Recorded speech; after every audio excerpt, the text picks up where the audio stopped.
Սարգիս բարև ձեզ, այսօր եւս եկել եք որոնողական աշխատանքներին մասնակցելու, խնդրում եմ նախ նշել, թե նախօրեին արած աշխատանքներն ինչ արդյունք տվեցին։ Նախօրեի արած աշխատանքները ցավոք սրտի արդյունքներ չտվեց, որովհետև գետը նախ շատ վարար էր, շատ էր ջրի հոսքը, չենք կարող դադարել կայունացնել։ Այսօր ինքս տեսնում եմ, ջրի հոսքը ահավոր քիչ է արդեն։ Ես զամիած նաև Հայաստանի Գորնի մոտոցիկլետների ֆեդերացիան, տղաները իրաց մոտոցիկլետներով գալիս են նաև սարեր ամբողջովին ստուգելու, դրոններ ենք բերել եւ սուզակ, որ պետք է հիմա ամբողջովին էլի տարածքը հսկենք, նայենք, տեսնենք ինչ է կատարվում։ Ընդհանրապես չէիք նկարահանել գետի հատակը։ Գետի հատակը ամբողջովին նկարահանվել է, բայց տեղ այն կա, որտեղ որ չեն կարող նկարել, որովհետեւ ինքներդ տեսակ ռոքեն անկառավարելի էր, նույնիսկ շուր գալու հավանականությունների 90-90։ Դրա համար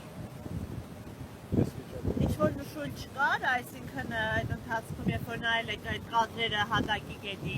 Ոչ շուտ, որտեղ որ նայվել է, կոնկրետ տեղերը չի, ընդհանրապես է շուտ է ժողովուրդ։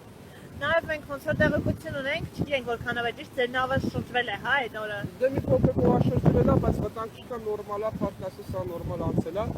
Դե գետը շատ վարար էր այդ օրը, պարզար պետք է լիներ։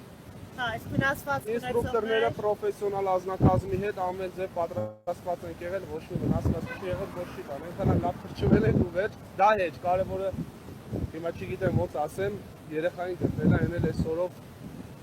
բոլորս գիտենք, ես ու երեխայի ծննդյան։ Ասացիք նաև մոտոցիկլետներով բարձրանալու են, երբ են գալու։ Երևի մոտ մի 30 րոպեից կամ 40 րոպեից կլինեն։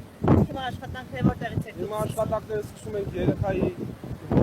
մոտից դրոններ թռցնելու, նաև սուզակը սկսել է ներից աշխատել։